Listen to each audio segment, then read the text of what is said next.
Greetings and salutations, beautiful, beautiful souls. Coming at you from Vilcabamba, Ecuador. We're going to talk about psychic attacks in this video. So, I'm going to talk about it and provide some remedies perhaps to it, what it is exactly.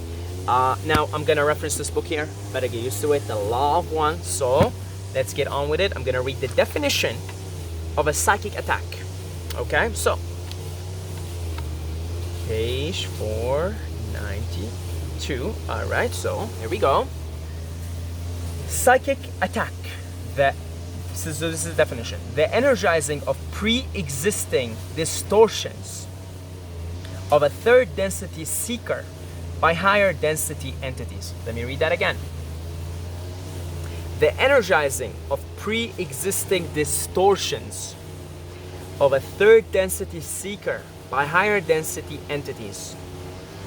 A negative greeting may consist of the tempting of the entity or group of entities away from total polarization towards service to others and toward the aggrandizement of self.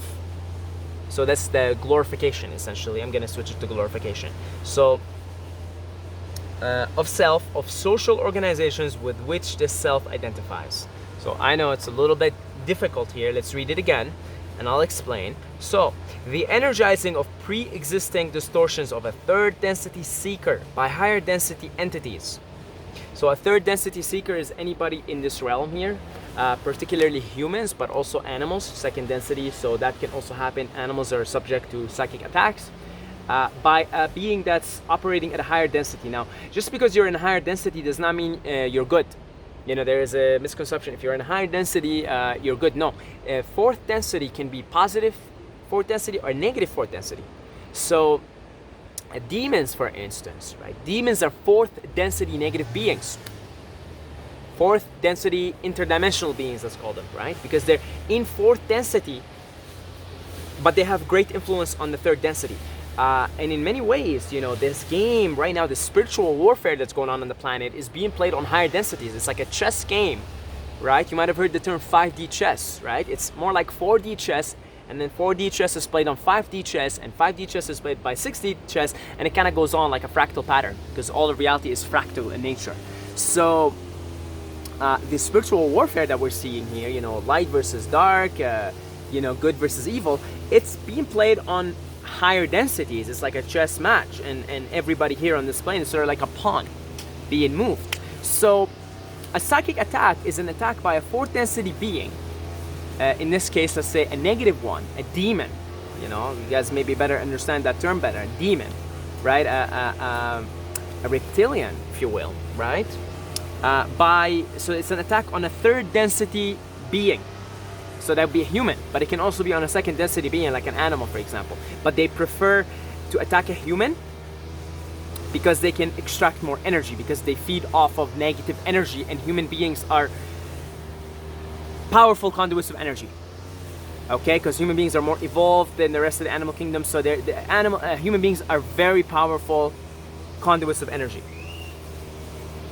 So now let's read this one here. The energizing, so a psychic attack is the energizing of a pre-existing distortions of a third density seeker by higher density entities. So here's the thing. The word, I'm gonna stop here because we don't really need this anymore. The word pre-existing is very important here. All right, let me go in because there's a bit of a noise here. So the word pre-existing here is very important. Why is that? Why is the word pre-existing important?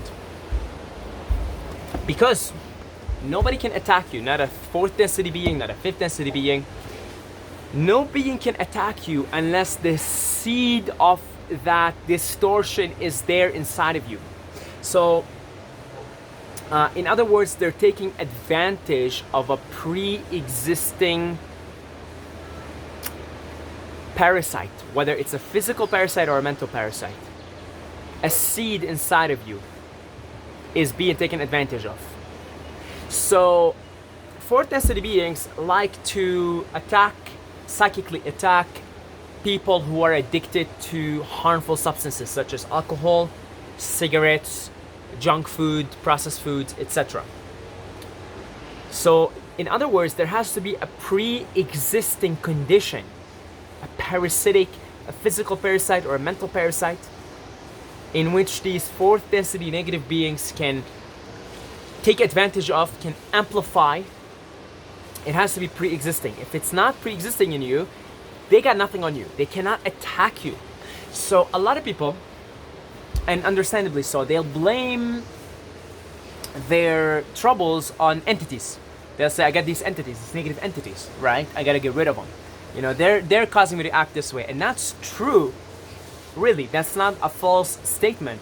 But they are taking advantage of those pre-existing parasites in you. So your job then isn't necessarily to tell the entity to leave you.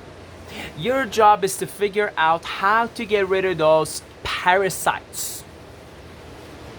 Mental parasites and physical parasites, because that's how these entities get to you. That's how these entities possess you. That's how these entities hijack you. They hijack the pre-existing parasitic pathways within your mind-body complex. So instead of saying, I'm gonna really get rid of this entity because it's making me smoke or it's making me do this, it's not making you do that. It's taking advantage of you doing that. So you ask yourself a question: why am I smoking? Why am I addicted to drugs? Why am I addicted to food? Why am I addicted to this? What is causing my actions to be like that? And then you follow that train of thought and you'll figure out that, oh, I'm just not dealing with previous emotions. I'm not letting go of my past. I'm not letting go of anger. I'm not letting go of tears, of sadness. I'm not letting go of resentment. I'm not forgiving my parents. I'm not forgiving those who have wronged me. I'm not letting go. I'm not being present. I'm suppressing my emotions with these drugs. I'm suppressing my emotions with these foods. And then through that process of meditation and contemplation on these causes of these faulty patterns,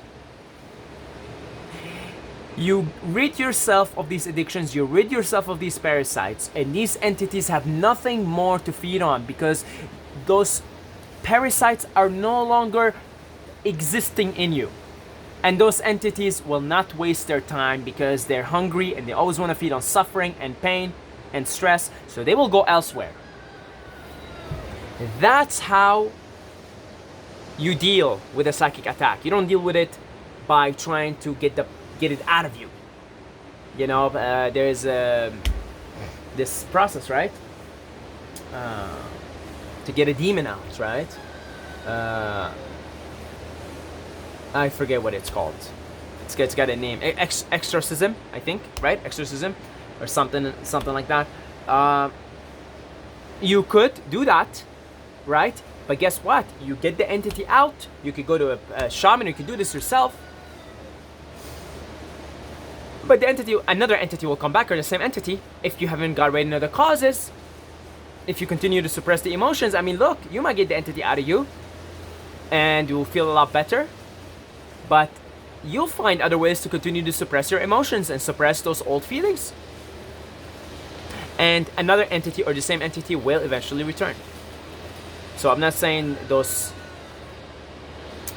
exorcism and those ways of getting a demon out of you don't work. They do work, but I don't see them as working long term. I don't see it as a permanent solution, a long-term solution. But contemplation and meditation on the things that are causing you to be acting a certain way. You know, the demons love addicts, right? You'll see them all around in bars. You'll see them all around in like polluted areas. You'll see them anywhere where there is cause for pain, stress, and suffering. So you ask yourself these questions and you work with yourself and you get to the bottom of it. You work on forgiveness, on letting go of anything that doesn't serve you, anything that is negative, anything that is blocking you. And pretty soon those entities will leave you because they got no more food to feed on. And they're always hungry, they always want to feed. Then they'll go somewhere else. And there's plenty of food for them right now on Earth. Oh, have been for thousands of years now.